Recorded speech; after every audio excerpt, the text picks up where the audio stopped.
Acolytes. Nobody wants to have kids anymore. From who else than How Money Works. I actually even recognized that I for some reason unsubbed to him. Yeah, effed up in that case. Luckily, I seen a different streamer reacting to it. Smug Alana. I was like, what the F? This dude actually... I forgot about this. Good that she actually popped up in my feed. So, let's just see what this is about. And by the way, nobody wants to have kids anymore. True. I can only speak for the people in Germany, or at least in my case. It's not good. I mean, we still need kids. It's really good to actually have some, but no. The end of the Second World War resulted in a massive spike in fertility across the world that gave rise to the largest generation in history, the aptly named baby boomers. Soldiers returned home young, dumb, and full of patriotic spirit. And especially here in America, this family-centered growth coincided with what many believed to be the golden age of capitalism. Homes were cheap, the free market was providing newfangled products to consume, jobs could provide a stable and comfortable living, and the only thing left to do was get busy starting a family. But also you have to imagine that a lot of people actually died in the war. So the housing problem just, let's just say, solved itself in a certain way. And then procreating, I mean, what else? What else in that case? You had to chill. The freaking market was fine. Job stability was there. Yeah, of course. Now, this sounds like such a rose-tinted version of history that borders on being inaccurate, but that doesn't actually matter. Today, we are dealing with expensive homes, overconsumption of disposable consumer junk, and jobs that are extremely insecure. So naturally, the most pressing question for governments around the world is how to make people make babies again? Childcare is now more expensive than rent for working families and is costing the economy more than $122 billion a year. Their childcare expenses from... Hey, so we, because Trump cut off the $2 billion of Hogwarts, of one of the colleges there, or at least plans to, so this will help. Their income taxes. That's a first. What is the biggest thing that needs to change here in South Korea to make this more appealing for women? Starting next year, South Korea will pay a child care allowance of around $530 to parents with newborns. The biggest issue in 20 years will be population collapse. Not explosion, collapse. Yeah, he's correct about this. There will be a collapse of people because nobody just... I understand why. But nobody wants to have kids.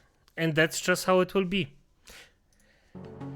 An uncontrolled population decline is a very concerning issue that will have serious impacts on all of us who are planning to live for more than the next 20 years. Yes. But it's important to distinguish between people who are concerned about what a population decline represents and people who are concerned about not having a ready stream of available labor produced for them. Yeah. They may sound similar, but there are two very distinct solutions depending on how you look at the problem or if you even consider it a problem at all. To see why, we need to clear up some history. The exact cause of the 1950s baby boom was not as simple as people just returning home from war and getting to it.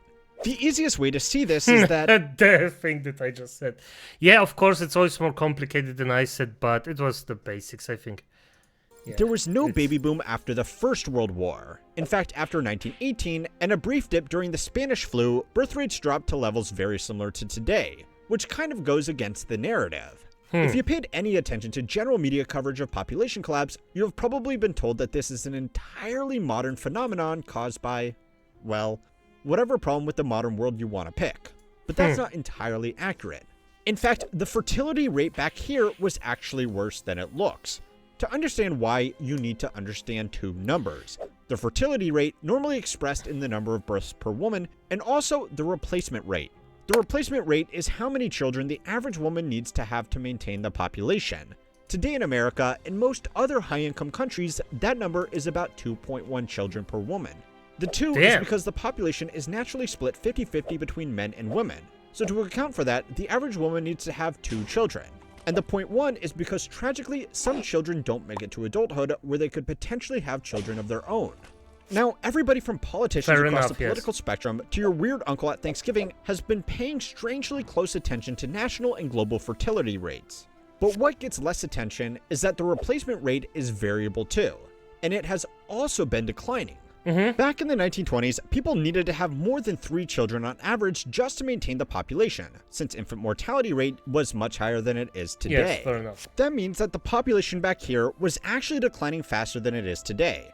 All in the age before modern contraceptives, widespread women in the workforce, the breakdown of family values, or whatever else is blamed for our current population trends. The other explanation for the baby boom... I think he compares Birnen to Orangen. It's just, those days were a bit more, how can I say it, primitive in the medicine way. We just didn't have that much of, of modern medicine or other things that we know that will actually keep us alive. So at those days, I just think those days were basically, because a lot of children died in between. And we just didn't have the safety networks that we have right now. Or that's what I at least think. Was that the post-World War II economy was just so good that starting a family was easy. But the Roaring 20s were also a highly prosperous post-war economy, and yet people were having a lot fewer babies. The birth rate actually only started recovering after 1929, when the Great Depression plunged a staggering amount of American families back into relative poverty.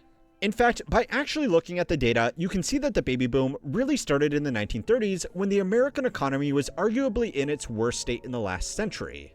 There was a pause during the war, but the post-war baby boom that we are all familiar with was really just the continuation of a trend that had already started. So if it wasn't contraceptives, women in the workforce, economic growth, the move into cities, or modern family values, what actually caused the birth rate slump back then? Well, it's the same thing that caused the baby boom. And the reason I am giving you this history lesson is because it could also solve a lot of our population problems today, but you might not like the answer. One of the most consistent baby blockers is income inequality. The economist Thomas Piketty, as part of writing his book Capital in the 21st Century, collected and compiled income inequality data over the last century. Just quickly, this is probably one of the best books on economics ever written, and it reads easily even to non-economists. So, like always, I will leave a link to it in the description below. Using my link helps the channel a little bit, and a good book will provide way more value than I ever could through something like a Patreon. But anyways, if you invert the data that Piketty collected on income inequality, it lines up almost perfectly with the fertility rate. If people feel like they aren't falling behind, if they have social mobility... No, but there we have it. What the F? This isn't almost perfectly, in my opinion. Well, I mean, this, yes, there was a down. But this slope is just an anomaly. This doesn't look even close. Just like this slope, like, it's just, Well,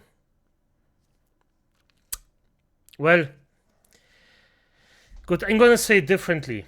The income is definitively for us, Westerners, in comparison to, or a point of contributing to families or bearing children. But we also have Africa. They have a lot of children, and poverty is rampant there. So I just don't know how true this fertility rate. If people feel like they aren't falling behind, if they have social mobility, and they can provide what is considered a good life, they will have more children. The New Deal that was the foundation of the Great Depression recovery efforts and the GI Bill following World War II massively reduced income inequality, and with it, the babies flowed. But this is a big problem because, yes, people in power want to avoid a population crunch, but not like that. So it's time to learn how money works to find out how to make people make babies without, giving them too much. This week's video is sponsored by Beam. Beam is all about helping you sleep better, feel better, and perform at your best with high-quality wellness products. Their best-selling Dream Powder is a nighttime blend designed to help you fall asleep faster and wake up refreshed. It's crafted with natural ingredients. Good. I have to sadly say, before you even think to buy this, go to your doctor, say you have a problem sleeping, he will give you something. I had this problem, acolytes, yes, even undead liches need to sleep once a month. I know it's pretty often, but hear me out. And he gave me some pills that I took for 3 months, and it was fine afterwards. So there's the sleeping thing. The other things you can do for if you're sleep deprived is, if you have your room disconnected from your PC somehow. It doesn't have to be a different room, but just repeatedly teach your brain that every time, let's just say you cover your computer with a blanket, it's sleeping time. Or when you lie down in bed, it's sleeping time. You don't get out your handy because it's sleeping time. This will help you immensely. And I talk about it from personal experience. This may be a bit assholey, but in this case I just have to say there are better ways. But if you think this could help you, go away. Go on it. Go for it. Our population has been pretty much stagnant. Based on archaeological records, the average population growth rate for the 10,000 years between the dawn of human civilization and the Industrial Revolution was just 0.04%. Generation to generation, it was barely enough to register. And even then, there were significant setbacks like the Black Plague, which wiped out between a quarter and half of all people in Europe. People had a lot more children on average, but fewer of them survived, so the population didn't really budge. And then came the Industrial Revolution, which kicked off a bit of a feedback loop. Mechanized industry and agriculture could feed and provide more people, and more people meant more work could be done, and more innovations could be made to feed and provide for more people. Refinements in medicine and nutrition meant that people also lived a lot longer, which gave them more opportunities to apply their expertise to making an overall wealthier world. By best estimates, something like 7% of all of the humans to have ever lived are currently alive right now, and that's been great for business. Damn, that's actually a high number. 7%! Acolytes, imagine the timeline of when human beings actually came to existence. That's a big chunk. Damn. Yes. Having more people naturally boosted industry, because there were more potential consumers to cater to, and population growth provided a ready supply of labor to work in the new factories. Early industrial centers like London became extremely rich, but even back then, some familiar trends emerged. Cities during the Industrial Revolution were horrible places to live. They figured out building factories much faster than building sanitation. So infectious diseases, malnutrition, and foodborne pathogens were more prevalent in these population-dense centers. So many people died in London that up until the 20th century, it was almost entirely reliant on people moving from the countryside to get work to maintain its population. Now, most cities in high-income countries, with the notable exception of San Francisco, eventually figured out that leaving human waste in the street was not a good idea. So even though cities aren't actively killing their inhabitants anymore, they are still population black holes that have very low birth rates and rely on people moving to them to maintain themselves. That's simply because cities are expensive. Unless you are extremely wealthy, you probably can't afford a family-sized home close to a major city. And depending on your career, you might not be able to move away from those cities without losing your job. Today, a trend has emerged where having lots of children is either an indication of being extremely wealthy or being extremely poor, with very little room in the middle for large middle-class families, because that's just become unaffordable in most cities around the world. Now, over the past 300 years, we have also run out of people to pull from the high birth rate countryside. So the trend has gone global, and today, most advanced economies pull in people from high birth rate countries. The rise in immigration to fill labor shortages has masked the issue, but it has caused other problems like further contributing to housing affordability and putting downward pressure on wages and upward pressure on income inequality. There is also the not-so-subtle reality that a lot of the people that want a stable supply of young workers would, let's just say, strongly prefer if those workers were homegrown. Now, in all of this, there's one other simple solution. And by the way, this makes sense. This makes total sense. If you actually think about it, it would be way better if you actually have people that just grow in your own country because then you don't have problems with the culture, with the language, with any qualifications, with basically, well, you know, for the most part. Let people work jobs outside of the city. The COVID pandemic was the most recent global event to shake up birth rates. Initially, it caused a sharp dip as people lost their jobs and saw hospitals barely having the capacity to manage the load. But as more dual-income households moved to working from home, births increased and not only made up for the initial drop, but exceeded expected trends. Unsurprisingly, it's easier to deal with a pregnancy and have children when parents don't need to go into an office. No shit, Sherlock. Simple as that. No, he's correct, yeah. I mean, if you're the entire damn home, what else you gonna do? Simple as that. It allows people to live in cheaper and more family-friendly communities further away from commercial centers. Now, this reality is rustling some jimmies because companies want people to move back into the office for a variety of reasons. But the good news is that we actually have some power over this. Even with extreme measures, it's very hard to force people to have children. So if businesses won't entertain policies to promote equality or let people work from home, they don't get their future workers and consumers. If you want further evidence of the benefits of moving away from the office, look no further than the CEOs themselves that are demanding that workers return to the office while they don't actually show up to work at all. Go and watch this video on how they are making that work for them because it's something more relevant today than when the video was made last year. Hey, fair enough. The average public the end of the second. About that. But this will be the next video that I'm gonna watch. But yeah, basically I agree on the most part, but the thing is, maybe I don't understand economics as good or I misunderstood the point.